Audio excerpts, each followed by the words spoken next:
Seja bem-vindo a mais um podcast Ponto de Entrevista. Eu sou a Patrícia Trindade. E eu sou a André Tissoni e hoje o nosso bate-papo é sobre como a gente pode lidar com traumas e fobias e como muitas vezes isso está relacionado a coisas lá atrás, principalmente na infância, né, Patrícia?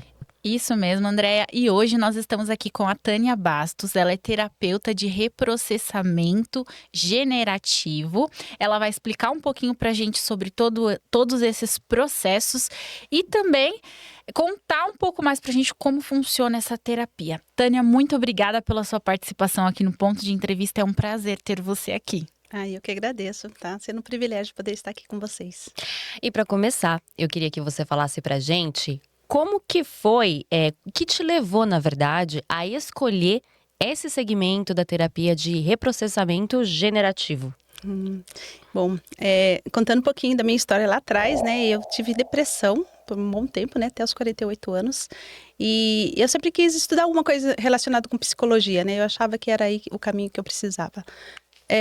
Quando eu conheci realmente a terapia de reprocessamento, né, foi na pandemia, né, então nossa vida deu uma diminuída, né, então eu comecei a pesquisar algumas coisas na internet, mas eu ainda trabalhava num posto de saúde, então o posto não parou, o trabalho continuava, só que a minha vida social deu uma boa diminuída, né, então deu para eu pesquisar algumas coisas, e aí eu vi que a psicologia para mim naquele momento não era possível, por conta do preço, né, não cabia no orçamento, mas aí eu encontrei essa terapia em uma propaganda, onde o professor, né, que ia dar aula, ele falava assim, você sabia que para ser terapeuta não precisa ser psicóloga?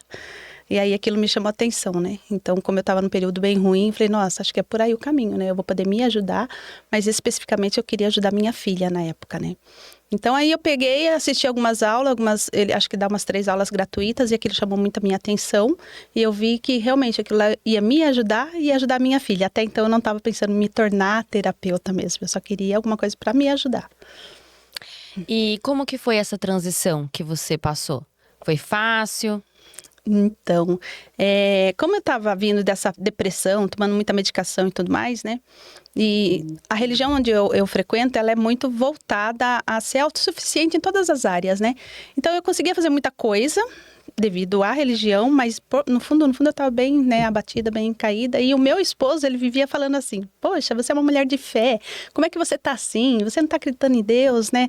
Você não pode ficar base de remédio o tempo todo e tal. Então, eu fiquei com aquilo mais pesado ainda na minha cabeça, né? E aí, trabalhando no posto de saúde, tem aquela facilidade de você pegar testado, né? Então, os médicos me conheciam, eu sou diabética, então sempre que você fica meio para baixo, a diabetes sobe, né? Se fica nervosa, ela sobe também, então era fácil para eu pegar atestados. Então, nesse período, eu pegava atestado, ia para casa, ficava dormindo, né? Me escondia realmente, essa era a minha fuga, né? E aí, quando eu vi que isso daí estava mais me sufocando do que me ajudando, ao estudar a terapia, né, de reprocessamento, eu pensei, poxa, eu preciso ver o que eu quero da minha vida. Continuar trabalhando no posto não vai dar certo.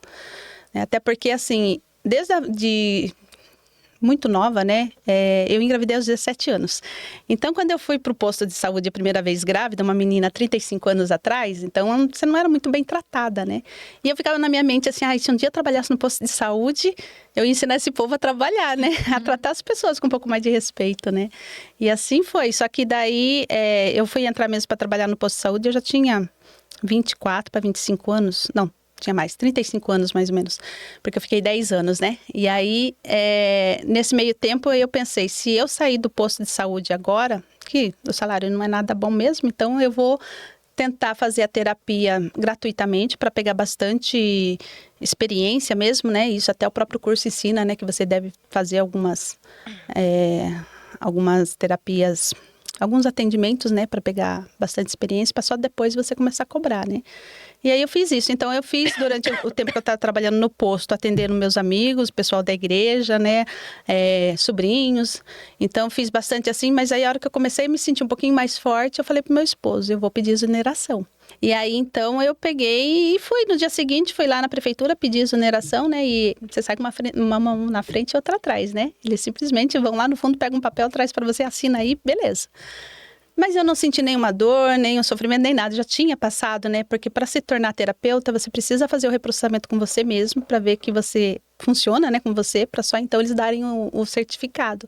Então eu já tinha feito todo esse processo. Então eu estava preparada para chegar lá, né, e pedir a exoneração, e foi o que eu fiz, né? Não, sem dor, sem nada. Saí de lá feliz da vida, saltitante, porque me senti livre realmente, né?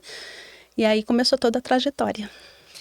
E pouca gente conhece essa terapia, né? Que é a TRG, a sigla. A sigla. E eu queria entender um pouco como ela funciona na prática. Que você pudesse explicar pra gente como que é na prática esse processo terapêutico. Tá. Como ela trabalha muito com o inconsciente, né? As pessoas que vêm me procurar, normalmente elas vêm com alguma dificuldade baseada mais na ansiedade. Só que a ansiedade, ela causa uma série de problemas, né? Relacional, no emprego, né? Jovens não conseguem se concentrar na escola, na faculdade, né? Então tem uma série de coisas. Então a terapia, quando a pessoa vem para fazer a terapia, eu explico para ela o processo. Ela tem 4 passos. Na verdade são 5, né? Que eu coloco junto um com o outro. O primeiro passo seria o cronológico, é onde a gente faz todo esse reprocessamento, né, da idade da pessoa. Junto com esse reprocessamento cronológico, a gente faz o somático. Então, de repente, você está pensando em alguma situação ali, começa a palpitar o coração, né, começa a doer o peito, começa a suar as mãos. Então, junto com isso, eu vou entrar no somático e aí eu peço para a pessoa só reprocessar concentrada naquela dor que ela está sentindo. Então, depois que ela calma de novo, não está mais sentindo aquela dor, aí a gente volta de novo no cronológico, né? E assim vai até o final da idade. Depois vem o reprocessamento temático. Como sou analista, né, eu já observo no primeiro momento qual é a dor que a pessoa tem. Então, a maioria delas vem ou com a dor da rejeição ou a dor do abandono. Só que tem mais 3 dores também, que dependendo dos caracteres que ela tem, né? Então, tem a dor da humilhação, tem a dor da traição e tem a dor da manipulação. Então, conforme eu identifico isso na pessoa, eu vou conversando e vou ajudando ela a reprocessar essas vezes que ela passou na vida dela sentindo essas dores. Então, aí ela reprocessa tudo isso daí como tema. Mas aí tem outras coisas que as pessoas trazem, né? Teve gente que tinha medo de voltar a dirigir, tem pessoas que têm medo de dormir no escuro e já é adulto. Tem medos bobos, sabe? Você tá andando na rua assim, dá de cara com um bueiro e não consegue passar por ali, tem que ir pro outro lado da rua para poder atravessar. E o que é isso? É tudo inseguranças que estão no inconsciente. Então a gente vai trabalhando com cada um desses medos, né, que estão ali, dessas inseguranças e tudo mais. Aí acabando o temático, a gente vai pro reprocessamento futuro. Esse reprocessamento futuro é onde nasce mesmo a ansiedade, a depressão, síndrome de burnout e todas as outras coisas, né, que a ansiedade causa. E quando está nessa fase é muito mais gostoso, porque daí a pessoa já passou por 2 reprocessamentos, ela já está com a cabeça um pouquinho mais tranquila, né? E o próprio inconsciente vai dizendo para ela, né? Tipo assim, ó, Patrícia, vai por esse caminho aqui, se não der certo, você vai por esse, se não der certo, você vai por esse outro, vai trazendo as diretrizes, né, para a vida. Então, naquela fase ali, ela já está bem mais tranquila, né? O reprocessamento já está realmente fazendo diferença na vida da pessoa. E aí a gente vai para o finalzinho, que é a parte que eu mais gosto, que é a potencialização.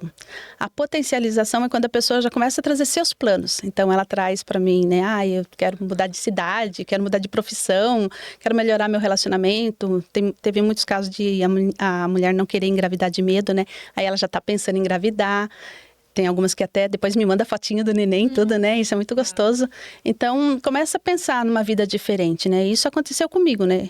Falando lá da minha época, da minha depressão até os 48 anos, qual era a minha ideia?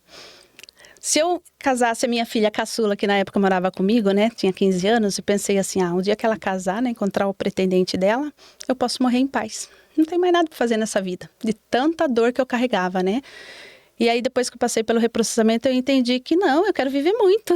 Quero viver, quero curtir meus netos, né? Quero curtir meus filhos mais.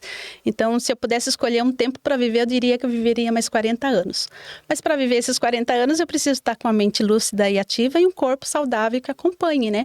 Então, tudo isso veio na minha mente depois. E aí, eu entendi que, realmente, eu preciso ir numa academia, eu preciso melhorar a minha alimentação, eu preciso cuidar da diabetes, né? E toda aquela medicação que eu tomava antes, que eram 10, 6 só para depressão, né? E o resto era para diabetes, problema no coração, tireoide, um monte de coisa que acarreta, né, da própria depressão.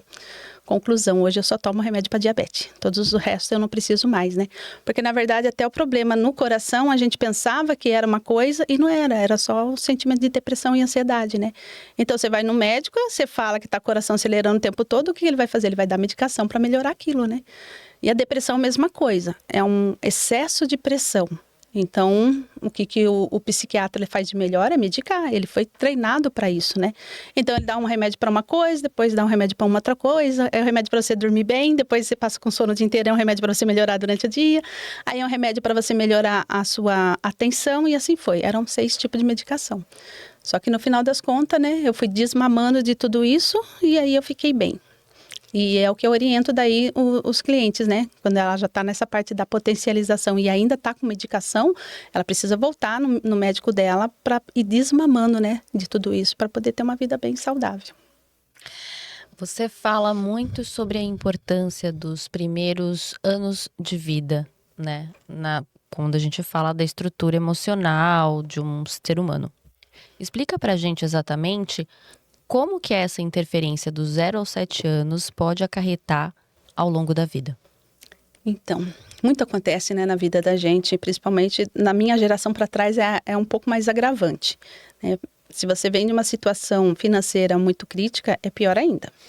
Então, as crianças, né, de 0 a 7 anos, normalmente não, né, elas sempre vão desenvolver algo no próprio corpo que a gente chama de mielinização. Essa mielinização, ela vem ligada do cérebro para o corpo, né, e ali vai desenvolver um pouco os caracteres que ela tem.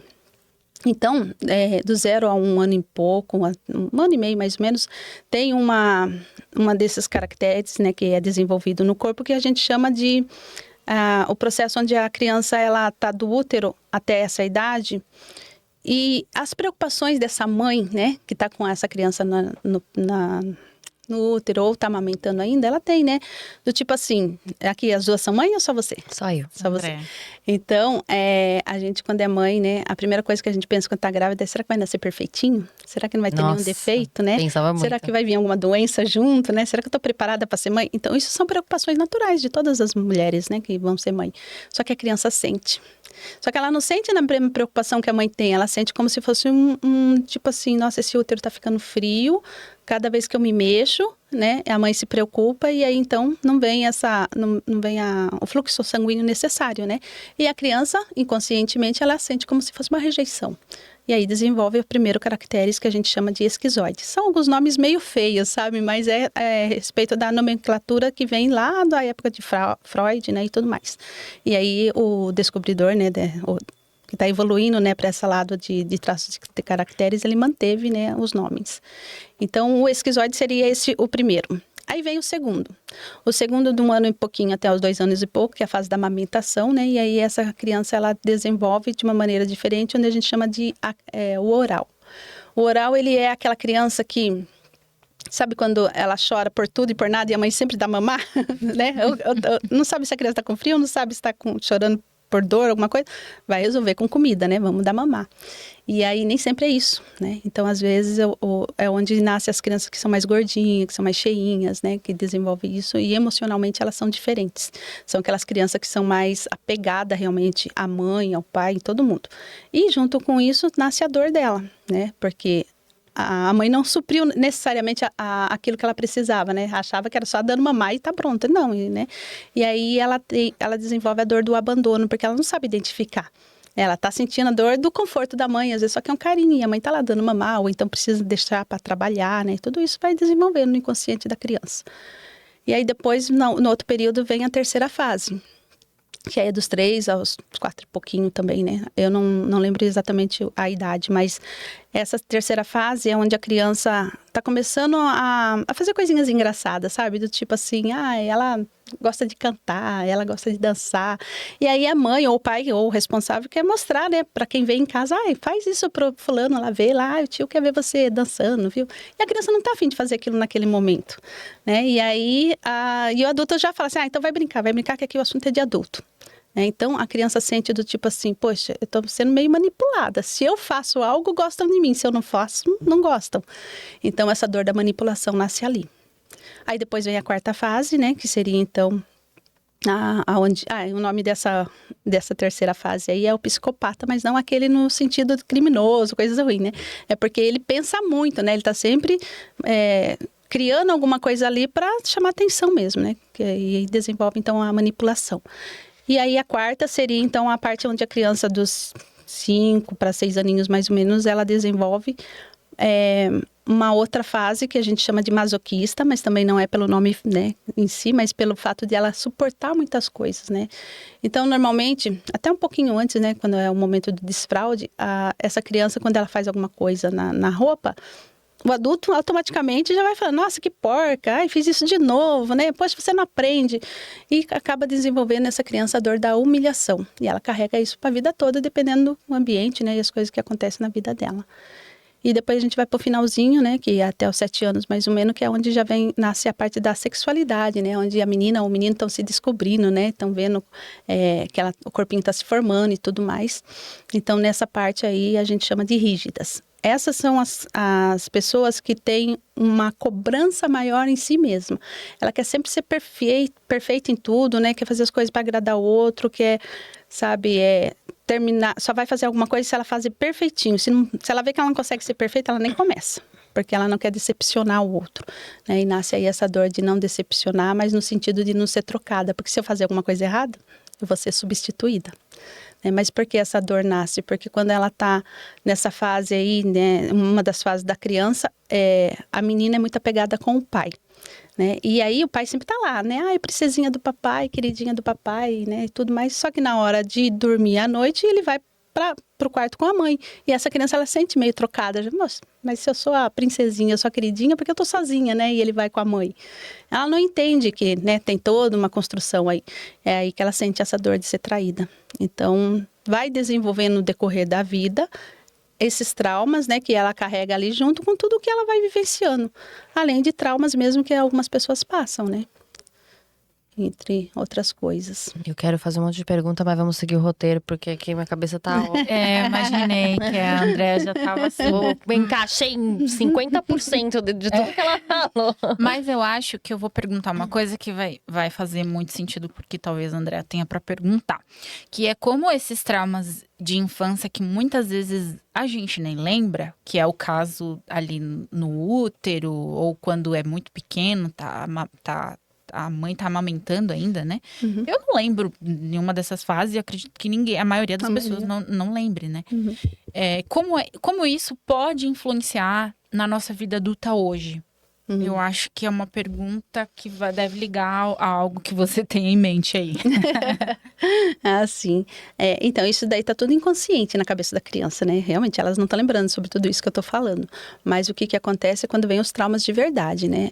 No caso, assim, traumas sexuais, né? De abusos, apanha demais, né? Teve clientes meus que ele lembrava de apanhar do pai de vassoura mesmo, sabe? De quebrar a vassoura, e ele é novinho, né? Então, todas essas coisas vai atrapalhando muito. E vai crescendo essa criança com toda a insegurança, né? Porque o que vai trazer realmente uma segurança para um lar? E a maioria dos lares não são assim, né?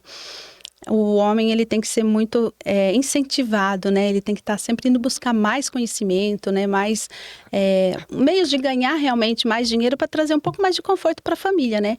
Num ambiente desse, a mulher, ela não precisa se preocupar tanto em trabalhar. Ela pode trabalhar, mas nem sempre deve, principalmente se tiver criança pequena, né? Porque ela precisa dar essa segurança para a criança.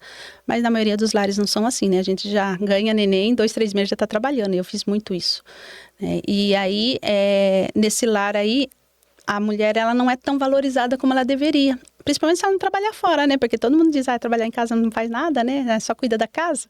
E aí já está desvalorizando, né? E com tudo que a sociedade prega hoje em dia, né? Que a mulher tem que ser empoderada e tudo mais, esquecem da parte família.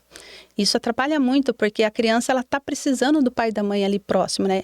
A criança, ela já nasce com o chip entendendo que o homem precisa trabalhar, então ela não vai sentir tanta falta do pai sair de casa, né, e voltar à noitinha.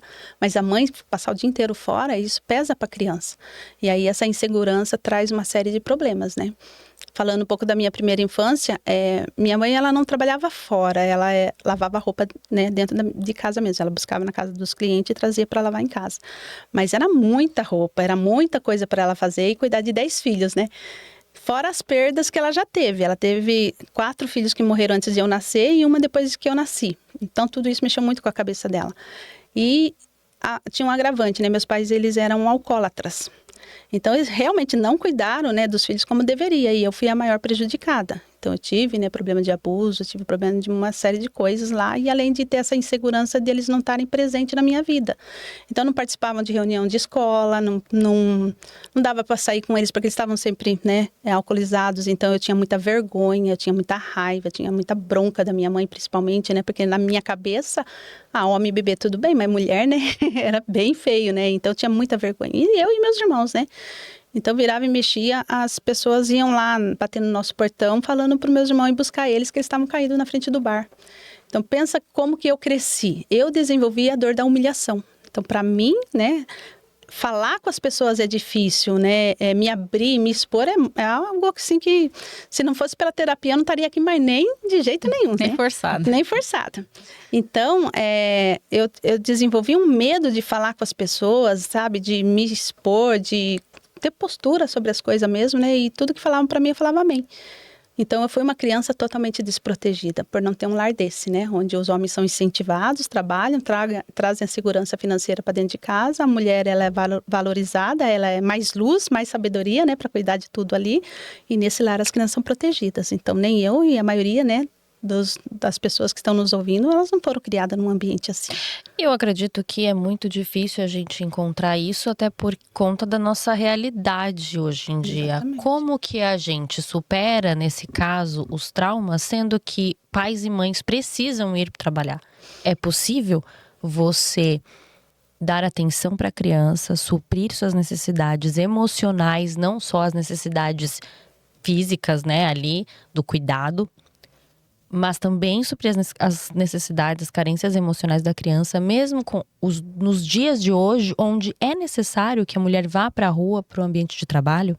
Então, é uma construção que tem familiar, né, para a gente estar conversando aí. Hoje eu sou mais especialista em relacionamento, né, então eu consigo ajudar essas famílias, né, a driblarem isso mesmo, porque é necessário que a mulher vá trabalhar. É muito difícil a que não precise, né. Só que a gente incentiva a procurar, por exemplo, se você pode trabalhar meio período só, é o período que a criança está na escola, beleza, quando ele voltar para casa, faça um tempo de qualidade com esses filhos, né? Mostre que você está ali presente na vida deles. Agora, quando é muito pequenininho, né, que nem eu deixei meu filho, eu tinha 2 meses. Mas o que acontece aí? É um ciclo de repetição. Então, veio lá dos meus pais, né, que a minha mãe já trabalhava, já ajudava nas despesas de casa, porque o meu pai não era o provedor, né, ela tinha que ajudar nisso. Então, acabou vendo o ciclo de repetição.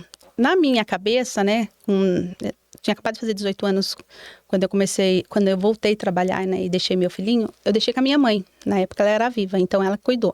Então, na minha cabeça, eu estava segura porque eu estava deixando com a minha mãe, né, então eu posso ir trabalhar. Só que tinha uma série de coisas na minha cabeça. Tipo assim, eu quero trabalhar porque eu quero prover o melhor para mim, eu quero comprar as coisas melhor para o meu filho, eu quero ter uma vida mais tranquila, tal, e nunca pensava que meu esposo deveria estar pensando assim, não eu. Ele é o provedor da casa, né? Mas não, na minha cabeça, por minha criação, eu era mulher ali guerreira, que eu dava conta de tudo. Só que não é bem assim, né? Eu chegava em casa, a minha mãe, ela tinha limpado toda a casa, tinha feito todas as coisas, mas não era obrigação dela. Eu sou a esposa, eu que deveria estar cuidando da comida pro meu marido, eu que deveria estar cuidando da roupa dele, eu que deveria estar cuidando das coisas do meu filho, né? E eu transferi a minha responsabilidade para minha mãe. E é lógico que ia chegar num determinado tempo, a criação que ela ia dar pro meu filho não ia ser de acordo com o que eu queria. E como é que eu ia cobrar isso? né? Então tem uma construção toda aí. É lógico que a gente tem que estar conversando, estar avaliando cada caso, né, para estar incentivando e ajudando essa mulher a buscar o que é melhor para ela naquele meio tempo, né? Hoje eu tenho uma filha que tem 2 filhinhos, né? E o meu netinho está com 6 meses. E recentemente ela estava falando com o marido de voltar a trabalhar, né? E aí ele falou assim, mas por quê? O que você está querendo mais que eu não estou conseguindo te dar? A gente não tem uma vida, né, assim, confortável, rica, coisa e tal, mas não falta nada, né? As crianças têm tudo que elas precisam. E ela falou, não, eu só queria ajudar você nas despesas. Eu falei, não, enquanto eu puder prover, você vai ficar cuidando das crianças. Então eles têm uma menininha de 5 anos e um menininho de 6 meses, né? E eu falei para ela, filha, isso é sabedoria realmente, você chegar e conversar com ele e ele entender que ele está fazendo o melhor que ele pode com o melhor que ele tem. Não dá para exigir mais que isso, né? Dá tempo ao tempo. Daqui a pouco as crianças crescem, aí o menininho fica um pouquinho mais velho, aí você pensa em trabalhar, né? Hoje, por exemplo, é só eu e meu esposo. É minha satisfação trabalhar, até porque eu estou ajudando outras pessoas, né, a se reencontrar interiormente falando, né? Mas se não fosse isso, eu não precisaria. Meu marido é o provedor. Mas eu tenho essa capacidade, né? Tenho condições de trabalhar, então vou à frente. Mas se eu tivesse essa ideia na época que eu tive meu filho, não teria feito isso. Dava para dar conta com o que o meu marido provia. Mas eu queria sempre mais, né? Porque era aquela mulher guerreira que estava atrás de todas as coisas. Então é uma construção. Um dos diferenciais, né, da TRG é que ela atua sem a necessidade de muita fala, né, do analisado, no caso, precisar falar muitas coisas. Como que funciona? Como que isso é possível, na verdade? Uhum. Como eu falei, né, cada um desses caracteres é desenvolvido de pessoa para pessoa. Tem pessoas que são mais falantes e tem aquelas que são bem contraídas, né? Que são as que são mais introvertidas. Então, eu tenho um cliente, né, ele tem, se não me engano, 21 anos. E é um menino totalmente fechado. Se tudo que você for falar com ele, só vai responder sim ou não, né? E tá tudo bem, porque eu expliquei essa maneira, né, dele poder reprocessar. Então, como eu sei que ele tá melhorando ou não? Quando eu falo para ele fazer o reprocessamento cronológico do 0 ao 5, do 5 aos 10, eu vou vendo, né, o semblante da pessoa e eu vou vendo onde que tá a dor maior ali. E aí, quando eu pergunto para ele, né, de 0 a 10 o quanto tá doendo, ele já fala na lata, é 10. Então, eu sei que o que ele tá fazendo ali tá ruim. Mas eu não preciso saber o que está acontecendo. É ele que tem que reprocessar, é ele que tem que ver o que está, né, incomodando. Eu, como tive esse problema de abuso sexual, se eu não quisesse contar para a terapeuta na época, eu não precisaria. Eu estaria vivenciando tudo aquilo na minha cabeça, até aquilo lá diminuir, né, e tudo bem. Mas eu senti a necessidade de falar, porque depois que eu pego uma certa confiança na pessoa, eu falo. Os esquizoides não, eles vão ser sempre fechados, do começo ao fim. Então, é nesse reprocessamento que ele vai vendo que ele está melhorando, né? E aí, depois que ele me deu 10, aí ele fez de novo da 9, deu 9 mais umas 2 vezes, depois deu 5, aí já baixou para 0.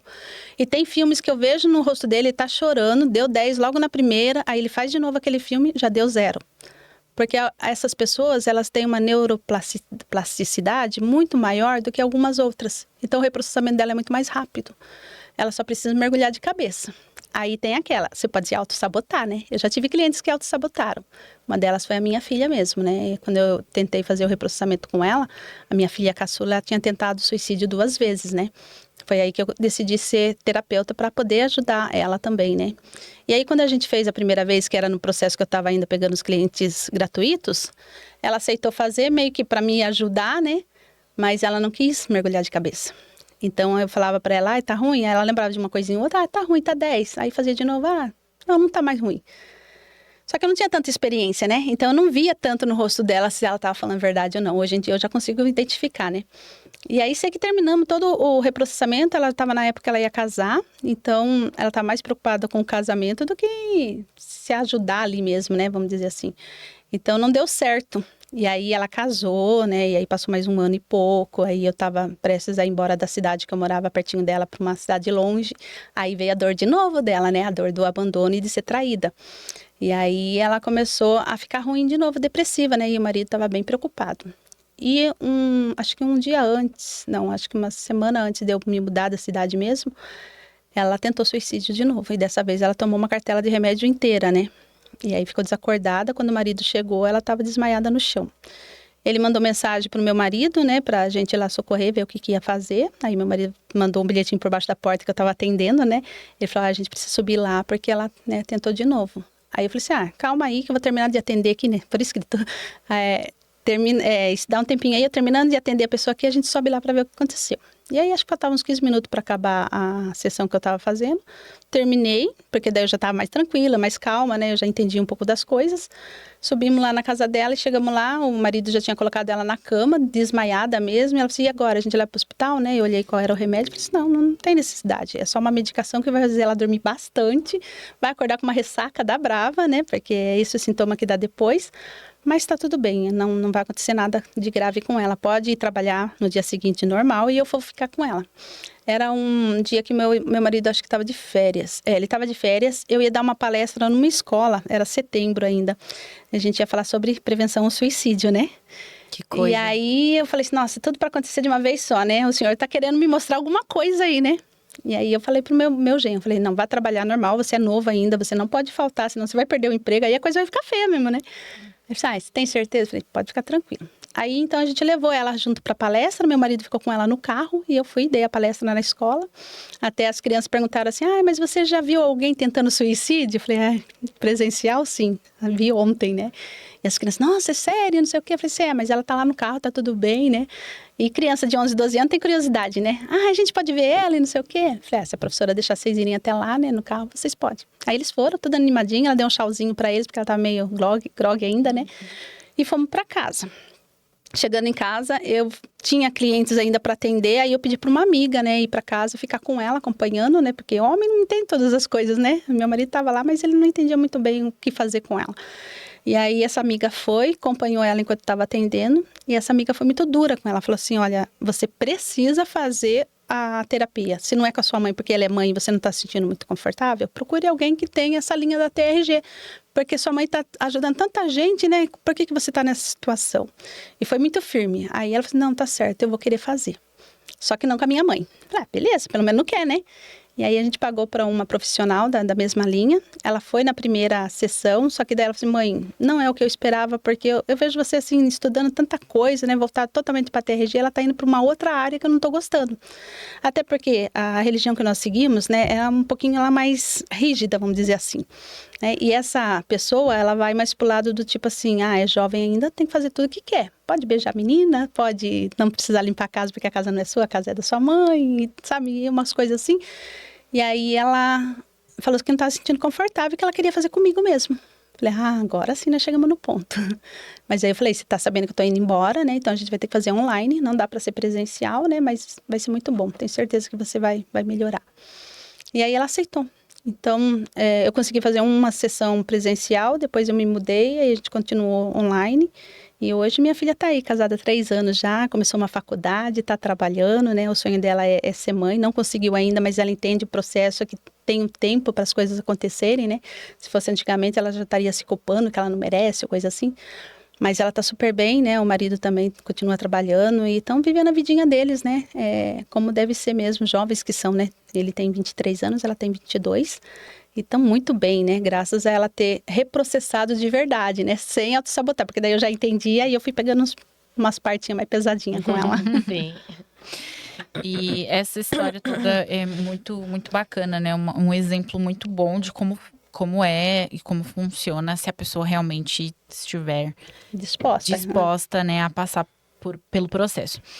E uma dúvida que eu fiquei, que eu queria te perguntar, é que na sua experiência, quais são as queixas mais comuns que você recebe dos pacientes? Se é a ansiedade, porque aqui é o que a gente mais escuta, que hoje em dia a ansiedade e a depressão são as duas causas. E a gente quer entender se na sua experiência até hoje tem sido também, como tem sido essa procura?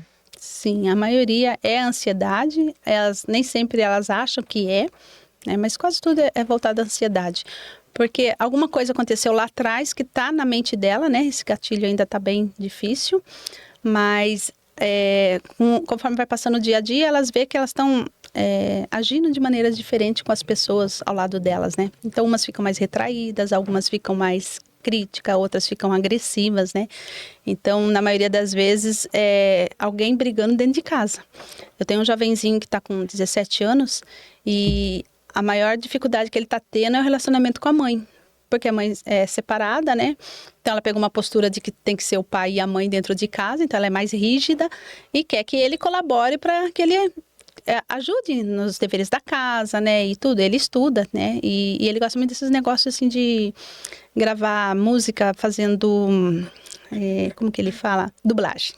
Ele gosta muito de fazer dublagem e ele tá ganhando dinheirinho com isso, né? E a mãe quer esse dinheiro para ela, para ajudar nas despesas da casa. Então ele sentiu, né? Poxa, eu vou trabalhar agora para sustentar minha mãe, né? Na cabecinha, né? De jovem.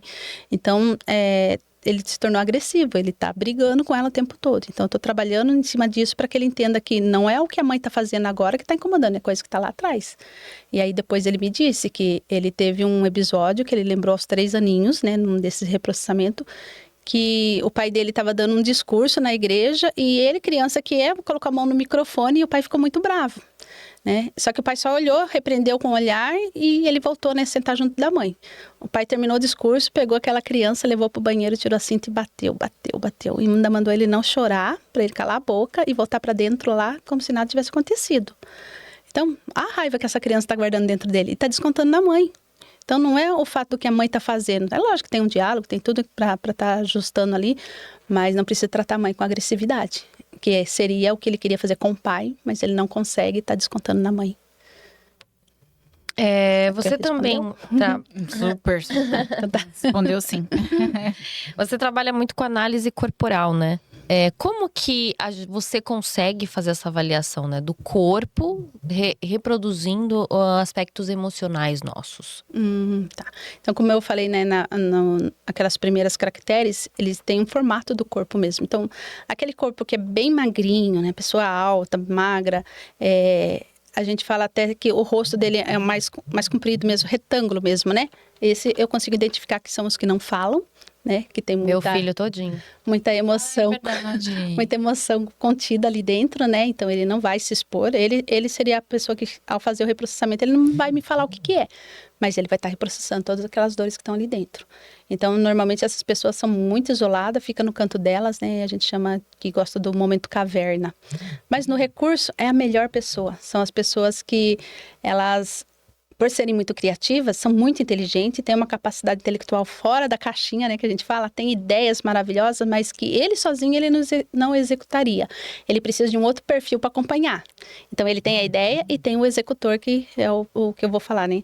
Aí tem depois a parte do oral, que é aquele mais comunicativo e tudo mais. Que eu já vejo que é um rostinho mais redondinho, umas bochechinhas, né? Umas bochechinhas mais redondinhas e tal. Então, essas pessoas, elas gostam mais, né, de conversar mesmo, né, e tudo mais. Só que a dor dela não deixa ela ficar sozinha. Por exemplo, se você tivesse que trabalhar isoladamente só você ia surtar. Eu detesto. A gente, detesto. amiga. Por isso que a gente se identificou logo de cara. Eu detesto, eu falo assim, às vezes eu falo sozinha. Sozinha, eu tô em casa e tô falando como também. se eu tivesse com alguém. Sim, eu faço isso também. Eu detesto ficar sozinha e sem falar com as pessoas. Eu detesto. O silêncio é ruim. E muitas vezes as pessoas não respeitam isso, né? Elas acham, poxa, para de falar, né? Por que você fala tanto? Por que você não deixa as outras pessoas falar? Mas o convívio ali faz com que ela se sinta mais confortável. Se for isolar ela vai adoecer. E tem a parte como eu, por exemplo, eu não sou tanto de falar, gosto, né, de conversar, mas não tanto como uma oral, né, mas eu gosto das coisas mais organizadinho, tudo certinho, eu tenho que ter um script, né, se eu não tiver, como eu vou agir daqui pra frente, eu já me travo. E as pessoas precisam respeitar isso, né? Só que antes o meu marido não via dessa maneira, né? Ele achava que não, eu tenho que fazer tudo que ele mandava, né? Tem que ser assim, assim, assim, assado, né? Ele é líder na igreja, então ele falava, faz isso, faz aquilo e tal. E eu não me sentia confortável, mas eu fazia para não desagradar o outro, porque essa era a minha dor, né? Se eu desagradar, pode me humilhar. Então, eu vou fazer tudo, né, que estão mandando. Então, nisso as pessoas que são mais... elas são mais quadradinhas, sabe? São aquelas pessoas que não são tão compridas como os esquizoides, mas elas são mais quadradinhas, um corpo reto, né? E aí elas desenvolvem essa dor, né? De ser mais na dela, né? Gosta do momento caverna, mas não assim para se isolar, é só para recuperar a energia, né? Bateria social. Bateria social. E aí a quarta pessoa dá para identificar, porque ela tem um corpo assim, é como se fosse um triângulo, sabe? Ela começa lá, mais larguinho lá em cima e vai afinando. Essas são as pessoas que têm o perfil de... mais julgadora, sabe? Aquela que olha pra você assim, parece que já tá te medindo da cabeça aos pés. Esse também dá pra você bater o olho e saber quem são essas pessoas. E agora fiquei curiosa. Dá pra ter duas características? Sim. Então, no aspecto físico, ela tem duas características físicas que condizem com essas duas personalidades? Não Sim. sei se a personalidade é um termo. Pode ser também. Uhum. Mas dá pra ser combinado? Tá. Normalmente tem 2 a 3 cada pessoa. Algumas desenvolvem um nível maior de cada uma, né? E aí que tem a análise que precisa fazer de cada uma, porque vai pegar um pouco de cada coisa, né, para profissão, para lidar na família e tudo mais. E aí eu dou as coordenadas, né, para saber como que você funciona em determinado local, né? Como esse menino, ele é bastante criativo, né? Ele tem uma genialidade fora do normal, mas ele fala bastante também, ele gosta de falar. Então, quando a mãe fala alguma coisa para ele, vem espontaneamente de querer retrucar. É reativo. É reativo. E aí eu falo para ele, ó, tenta controlar um pouquinho mais essa parte sua para que você se dê bem, né, com ele, com a sua mãe. E aí ele mesmo vai se policiando, né? Não deixa mais ser tão reativo. Mas se deixar, você é aquela pessoa que veio e vai levar, né? Então, cada uma tem esses traços que Bem são interessante balanceados. O meu isso. marido, por exemplo, ele é distribuído. Esses são mais difíceis de ler. Esses são bem complicados. Ele, na verdade, de todos os meus familiares que eu fiz análise, o dele eu deixei por último. Eu falei, não, eu tenho que estar bem firme para fazer, porque não posso errar aqui, né? Mas aí foi bem legal. Deu para entender que ele era bem distribuído e tem horas que ele está num modo que dá para eu avançar e tem um momento que eu tenho que recuar, não dá para eu falar sobre esse assunto agora, vou respirar me acalmar, depois eu toco nesse assunto com ele. Nossa, e aí isso deve fica ser bem. bom. Aí a gente não tem atrito, né? Porque Isso é bom. consegue entender. Maturidade, né? Maturidade. Isso é muito legal. Eu vou te perguntar agora sobre traumas não resolvidos, porque eu acho que você já respondeu a pergunta que eu ia fazer na sequência, falando sobre essas questões dos padrões e tudo mais, né? Eu queria saber como os traumas não resolvidos, eles impactam nos relacionamentos afetivos e com a família. Porque realmente a gente vê que tem coisas que a gente tem problemas hoje, né, atualmente.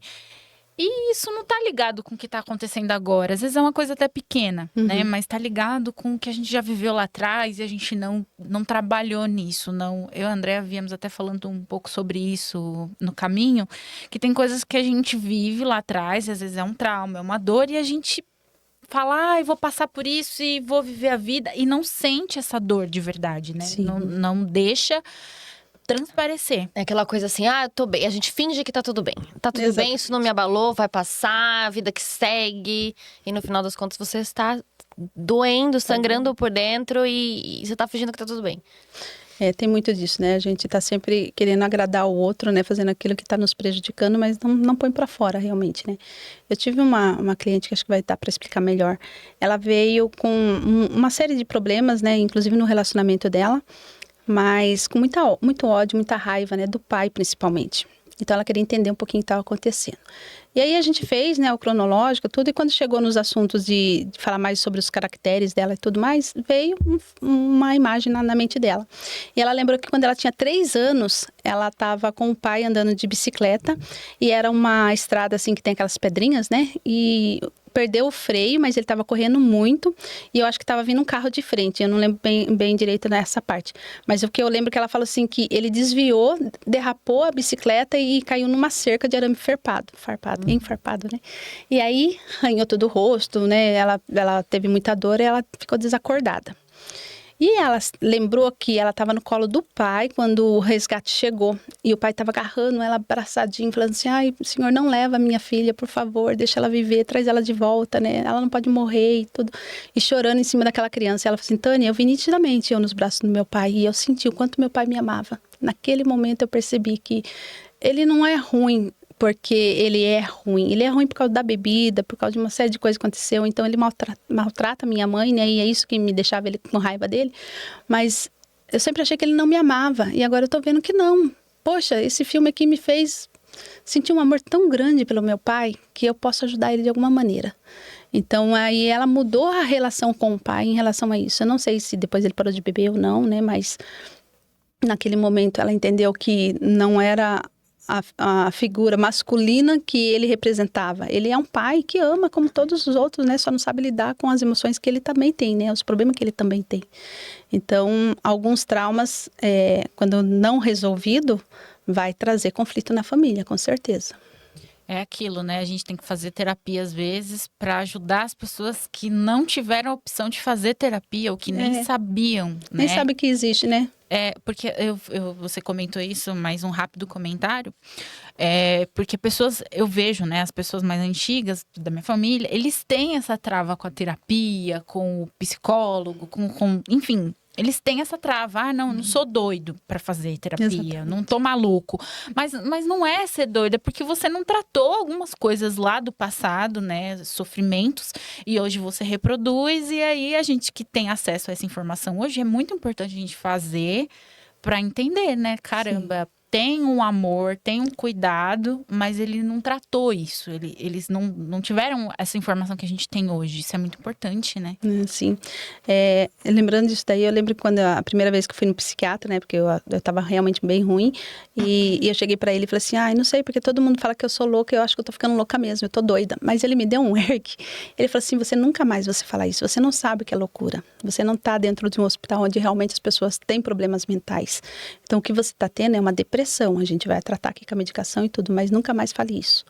Então, eu entendi que tem uma diferença, né? A gente tá muito acostumado, né? A falar, devo estar ficando louca ou coisa assim, porque a gente vem de uma criação ouvindo isso, né? E acaba colocando isso na mente também. Então, é complicado quando você não vai procurar uma terapia com medo do julgamento, né? Porque é o que as pessoas falam. Meu marido mesmo, quando eu falava, né, de ir em psicólogo ou no psiquiatra, ele falava, mas você precisa disso mesmo? Isso daí é coisa para louco, né? E aí eu fiquei com aquilo na minha cabeça. Então, tem muito das falas que a gente ouve, que fica no nosso inconsciente, que machuca bastante, né? E a terapia, ela veio justamente para mudar isso. E eu acredito que essa terapia em específico, que você não precisa falar tanto, é melhor ainda. Porque você não precisa se abrir, não precisa passar, né, por essa angústia de estar contando, né? Quando você vai no psicólogo é muito bom, porque você vai lá, você relata o que você passou, todos aqueles traumas, aquela situação ruim da semana e tudo, e você sai de lá bem mais, como eu posso falar, aliviada mesmo, né? Que você saiu, porque é o que ela tá fazendo ali de melhor, que é o que ela aprendeu, né? Para te ajudar, né? Só que depois volta, porque não consertou aquelas coisas que estão lá atrás. É só aquele momento que ela ajudou você ali, né? Então, todas as terapias, elas são muito válidas, porque em algum ponto vai te ajudar a sair, né, daqueles medos, aqueles traumas. Mas a terapia de reprocessamento generativo, ela vai ficar lá no foco, na dor que está lá dentro. Ela realmente regenera, né? Não é só um band-aid que a gente coloca na ferida. Perfeito. Eu vi como uma regeneração mesmo, uma costura ali, a gente vai costurar aquela né? ferida. Queria saber sobre... Bem, a gente estava até falando sobre isso também, eu acho muito importante a gente falar. Você acredita que as pessoas estão repetindo padrões de comportamento inconscientemente? Principalmente, até inclusive nas relações. Falo porque eu me peguei percebendo isso há pouco tempo. Mudam-se as pessoas, às vezes muda o comportamento da pessoa, mas a sua reação a elas é o mesmo. É uma repetição de padrão. E às vezes a gente não percebe que a gente está entrando nisso, nesse ciclo. Sim. Existe, é o que a gente chama de ciclo da repetição. O nosso inconsciente, ele está muito acostumado com o mesmo. Falando um pouco da minha história, eu falo de mim porque é a que eu mais conheço, né? Quando eu fui morar com meu esposo, ele não bebia, ele tomava refrigerante só, né? Então, na minha cabeça, era uma boa escolha, né? Excelente escolha. Mas com o passar dos anos, né, ele se envolveu muito com meus irmãos, né? A gente sempre se reunia para ter churrasco, final de semana e tudo mais. E ele aprendeu a beber com meus irmãos. Então, ele se tornou o próximo alcoólatra da minha família. E eu já vinha dos pais alcoólatras, meus irmãos eram alcoólatras, e aí meu esposo aprendeu a beber. E durante 7 anos e meio, mais ou menos, né, eu convivi com ele. Só que na minha cabeça era assim, ele sempre foi um homem provedor, ele sempre foi muito bom, né, em todos os sentidos, mas a gente não tinha diálogo, porque se ele estava bêbado, eu não conversava. Ele chegava do bar, ele ia direto deitar, dormir. Então não tinha esse diálogo, né? Mas eu tava com aquela raiva contida, querendo falar assim, a hora que eu tiver um tempinho, eu vou brigar, vou xingar, e ele vai parar de beber, né? Só que no dia seguinte, a paz estava tão boa, porque é uma excelente pessoa, assim, então eu pensava, não vou brigar. Pra que eu vou, né, mexer nisso? Ele não tá bêbado, então eu vou curtir esse momento, né? E a gente já tinha 2 filhos nesse período. E aí chegava, tava tudo bem, mas à noite voltava tudo de novo. Ele chegava do trabalho, ele parava no bar e ali ele voltava só tipo 11 horas da noite, no mesmo estado, né? E aí eu fiquei acostumada. E aí eu entendi depois que me tornei terapeuta, que é o ciclo da repetição, né? Para mim não estava tão desconfortável ter um marido alcoólatra, porque eu já vim de uma família assim. Quando na verdade isso é muito, muito ruim, né? E aí, na época a gente conheceu a igreja que eu frequento, então ele parou de beber por conta disso, né? E maravilhosamente estamos aí há 35 anos juntos. Mas, quando é relacionado à terapia, se a pessoa consegue entender que ela não quer mais daquilo, porque aquilo está fazendo ela sofrer, ela mesma vai mudar a postura dela e o jeito de viver. Então, tem os relacionamentos, né? Quando eu pego casais brigando, normalmente é porque 90% do problema é a mulher. Porque é a mulher que fica comparando, né, o marido com o pai que ela teve. Então, se foi um pai muito bom, aquele marido nunca vai ser na altura daquele pai que ela teve. Se foi um pai muito ruim, no caso o meu não foi ruim, porque eu nunca apanhei nem nada, mas era alcoólatra, eu fico pensando assim que, poxa, ele vai... Ai, agora falhou Vai existir algum momento da sua vida que você vai passar por aquela humilhação que você passou na sua infância, por exemplo. Exatamente. Então, eu busquei aquilo lá, né? É o ciclo de repetição. E agora, se você consegue manter a mente aberta para algumas coisas, você vai ter uma postura diferente em relação à pessoa que você está brigando, coisa assim, automaticamente eles vão mudar. né? Então, no caso das mulheres que vêm controladoras, é aquelas que o marido não pode nem respirar, que elas têm que tomar conta de tudo, né? Isso é muito ruim, porque os maridos, eles não querem ser mandados, quem manda é chefe, né? Eles querem ser acolhidos pela esposa, né? Que bom chegar do serviço cansado, né? Um dia estressado, chegar em casa, a mulher com um sorriso no rosto, né? A casa bem arrumada, um jantar gostoso esperando por ela. Isso não é ser escrava do marido. Isso é você dar um cuidado para ele, porque ele está sendo provedor. Né? Então, isso é diferente quando você consegue fazer a terapia e entender que, poxa, então eu tenho que mudar meu comportamento, porque às vezes ele está abrindo o portão, ela já está soltando os cachorros, né? Já está xingando, já está brigando porque a criança fez isso, porque não sei o quê. Eu era muito disso, né? Eu tinha essa visão. Então, o meu filho, né, na época que tinha 7 anos e meio, que meu marido ainda era alcoólatra, ele era o que mais apanhava, coitado. Porque eu tinha muita raiva do meu esposo, que era a raiva lá dos meus pais. Eu tinha raiva do meu esposo que estava bebendo e eu descontava nele como se ele tivesse a culpa da coisa, né? Então, se ele quebrasse um copo, ele apanhava. Se ele derrubasse um prato, ele apanhava. Se ele estivesse assistindo televisão com as perninhas pro ar, né? Que a maioria das crianças fica, né? Eu brigava com ele. Então, tudo eu descontava nele. Porque a minha raiva estava lá dentro, né? Ela não estava sendo curada. E aí a gente desconta no que é mais fraco. Então, normalmente é os familiares. E como que a gente trata numa relação em que a mulher, ela não é controladora, mas ela está num ciclo ruim dentro de um casamento? Por exemplo, uma mulher que ela é dona de casa, ela cuida dos filhos, ela cuida da casa, de tudo, mas o marido, ele é agressivo, ele tem instabilidade emocional, ele é inseguro, ele é ciumento, possessivo, quase podemos colocar até em situações de narcisismo, que é muito comum. É tão comum. E a mulher, ela acaba se anulando e acreditando que aquele relacionamento vai melhorar porque depende dela. Como que a gente trabalha isso? E nesse caso, a mulher tem que ter uma postura diferente mesmo, né? Ela tem que pesar o que está mais... Por que ela está nessa relação ainda? É o financeiro? Porque se ela sair, ela não tem como se sustentar, né? Ou o que a minha família vai falar se eu me separar dele? Porque para os olhos dos outros, o marido é bom. Principalmente se ele for narcisista, né? Exatamente. Porque para os outros ele maravilhoso. passa um papel... Deus na terra. E aí é difícil, mas aí ela tem essa preocupação, porque ela já foi tão humilhada, né? E se ela for separar, o que minha mãe vai pensar? O que meu pai vai falar? Né? Mas eles não estão dentro da casa, né? Para ver o que está acontecendo realmente. Então ela precisa ter uma postura de ver o que realmente ela quer. Se é só amor, tem que ver se ele também está apaixonado, se ele também gosta de você e ele quer melhorar, né? Às vezes ele não quer, porque já não tem mais amor. E aí só o seu amor não vai adiantar nada. E nesse caso também é um problema muito grave para os filhos que presenciam essas situações, não é? Com certeza. Eu tive uma cliente, né? 2, na verdade, elas são cunhadas, casadas com os irmãos que eram drogados. E esses irmãos, um deles, né? Era numa situação do tipo assim, pegava as coisas da casa para roubar, para trocar por droga. Só que na mente dela, né, ela veio construído de que o casamento é para sempre, não pode separar. Só que quem falava isso para ela era a sogra. Só que a sogra falava isso com medo de que ela divorciasse e o filho voltasse para casa dela. Ia dar trabalho para ela e tudo mais. Então foi uma construção assim. A manipulação, né? E aí ela fez a terapia, né, e ela começou a entender algumas coisas. Ela falou assim, nossa, mas eu tô pensando só nisso, só que a minha filha tá sofrendo, vendo tudo que tá acontecendo, porque a gente briga o tempo todo, ele tá drogado o tempo todo. Até que um dia, né, durante a sessão ainda, ela falou assim, Tânia, você não vai acreditar.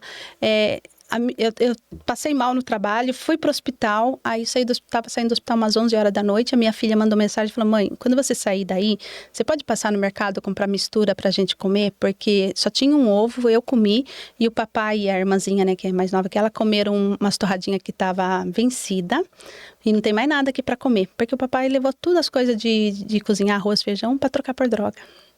Meu Deus. E aí caiu a ficha dela, ela falou assim, porque eu tô nessa relação? Só porque a sogra fica falando que casamento é pra vida toda, né? E aí ela criou coragem, aí ela conversou com ele mais uma vez, ele já tinha sido internado e ele não melhorou. Aí ela falou assim, agora eu tô indo lá pra gente fazer o divórcio. E ela mesma foi, né? Na casa do cidadão é bem rapidinho, né? Infelizmente, agora o divórcio é assim, né? Se você não pensar direito, você divorcia rapidinho. E ela foi, preparou todos os papéis, fez tudo e divorciou. Tava uma vida maravilhosa, agora ela vai sair de perto, porque era uma bagunça relacional, porque todo mundo mora perto, né? Era a sogra ali, ela aqui e a outra irmão, né? Do lado de cá. E aí ela falou assim, eu já comprei meu apartamento, tá na planta ainda, mas no ano que vem já sai, então vou mudar de lá e minha vida tá melhorando muito. E as crianças não ficam mais perto desse perigo, né? Um ciclo de violência. E aí a cunhada também fez a mesma coisa. Foi, divorciou, tudo certinho. Se não é saudável, é importante a gente ter essa opção, porque senão a gente fica preso dentro de uma relação que não é saudável e isso interfere na infância dessas crianças, né, que crescem dentro desse ciclo. E é só nesses casos, assim, extremo que chega no divórcio, porque na maioria das vezes, quando ela faz a terapia, ela percebe que ela pode melhorar ali, né, em algumas atitudes, tudo fica bem. Então, aqueles maridos que não eram o provedor, volta a ser provedor, arruma trabalho, fica firme, sabe? Muda o clima dentro de casa, né? E na maioria das vezes não acontece. Então, foi só esses 2 casos que aconteceu o divórcio, mas na maioria das vezes eles desistem, né, de estar com plano de divórcio. Maravilha, é muito bom ouvir essas histórias e entender como funciona na prática, né, todo o processo terapêutico. Infelizmente, caminhando para o nosso final já estamos acabando. Eu queria muito que você falasse para o público de casa que sente que precisa de uma ajuda, de um apoio, que às vezes está passando por algo que nem comentou com alguém, né, que está vivendo uma dor ali meio que escondendo, né, das pessoas, até de si mesma. O quanto é importante fazer uma terapia como essa e que pudesse ter uma fala sua que pudesse tocar, porque você foi a pessoa que foi atrás de algo porque precisava ajudar e também precisava de ajuda, né? Então eu acho que não existe pessoa melhor para falar um pouquinho desse processo de terapia para quem está em casa e que às vezes precisa de um apoio, precisa de uma palavra. Então eu queria que você pegasse esse espacinho agora para fazer isso, se você pudesse. Então tá bom. Primeiro, né, eu gosto de falar muito para as pessoas assim que não é falta de fé. Todo mundo, né, a maioria das pessoas acredita em Deus. Então não é falta de fé, né? As situações que estão acontecendo no dia a dia, né, principalmente depois da pandemia, a maioria das pessoas precisam de terapia. Na verdade, todas precisam, né? Porque se não for para ajustar algumas coisas, né, de traumas e medos, é para poder saber lidar com a situação do dia a dia, né? Então, não é a falta de fé. E também não é culpa da pessoa, né? Saiba, não é culpa sua se você está assim. A ansiedade, ela está aí aflorada para todas as pessoas, né? Infelizmente. E aí, o que a gente precisa fazer é buscar realmente uma ajuda, né? Uma ajuda profissional. Seja na área da DRG, ou seja de psicólogo ou psiquiatra, mas tem que dar o primeiro passo. Depois que dá o primeiro passo, aí sim vai ter o desejo de fazer algo melhor para sua própria vida. Que quando você começa a prestar atenção que você é a parte principal da história, você tem que se amar primeiro para depois amar o próximo, fica mais fácil, né? Eu gosto muito, né, de uma escritura da Bíblia que fala que amar ao próximo como a ti mesmo. E as pessoas só ficam presas no amar ao próximo. E cadê o amar a ti mesmo? Né? Você tem que estar bem com você mesmo. Se você não estiver bem com você mesmo, não tem como você ajudar o outro. Eu gosto muito de dar o exemplo, se você está com fome, você não tem como dar um prato de comida para outra pessoa. Então, você precisa estar bem para você oferecer para o outro, né? Então, hoje, para mim, foi uma descoberta incrível. Eu sou muito grata, né, por essa descoberta dessa terapia de reprocessamento, porque fez toda a diferença, realmente. Me tirou do buraco, me tirou do escuro e me mostrou que eu posso ter uma vida incrível ainda, né, junto com a minha família. Prezo muito a família, né? Então, hoje, tenho meu esposo, meus 3 filhos, meus 3 netinhos, né? E a gente quer muito estar sempre reunidos e curtindo um ao outro, e não com aquela pressão. Até meu marido falou outro dia assim, nossa, que bom que nossos filhos vêm em casa porque eles nos amam e eles querem estar aqui. Não por causa daquilo do tipo assim, poxa, tem que ir lá visitar a mãe porque faz 6 meses que eu não vejo ela. Como se fosse uma obrigação, né? E não é, eles vêm porque eles querem estar ali com a gente e é um momento bem gostoso porque é um clima bom, né? É um ambiente gostoso e saudável. E para quem quiser, com esse seu trabalho, ir atrás dos seus tratamentos, como que a gente te encontra? Bom, pelo Instagram mesmo, né? Tânia_Bastos_. Então, pode estar me encontrando lá. Tem alguns posts lá falando a respeito de ansiedade, principalmente, né? E ali você já tem o meu direct do próprio WhatsApp. Legal, a gente vai deixar aqui na descrição do vídeo. É isso, Tânia, a gente quer agradecer muito. Sim. Sua presença foi maravilhosa, tudo que você compartilhou aqui com a gente, eu acho que deu uma visão maravilhosa de como funciona o tratamento e de como é importante. E principalmente para quem não gosta de ficar falando, não quer expor muito, é perfeito, Sim. né? Então a gente quer te agradecer muito, assim, foi maravilhoso. Eu que agradeço, foi A muito gente gostoso adorou, poder foi estar muito aqui. bom. Foi bem tranquilo mesmo. Ai, que bom que você gostou. Muito bom. Então é isso, para você que assistiu esse episódio até aqui, a gente pede para você compartilhar, para você indicar para algum amigo, para alguém que tá precisando, conhecer essa abordagem de terapia que é diferente, mas é muito bacana. Não é isso, André? E seguir a gente nas redes sociais. Exatamente, a gente tá no TikTok, Instagram, LinkedIn, Spotify e, é claro, YouTube. Então é isso, gente. Siga, compartilhe este episódio. Comenta. Então vai ajudar a gente aí no engajamento dele também, que tá maravilhoso. E sigam a Tânia também nas redes sociais dela. Maravilhosa. Pra acompanhar o trabalho, viu? Beijinho, gente. Até a próxima. Beijo. Tchau, tchau.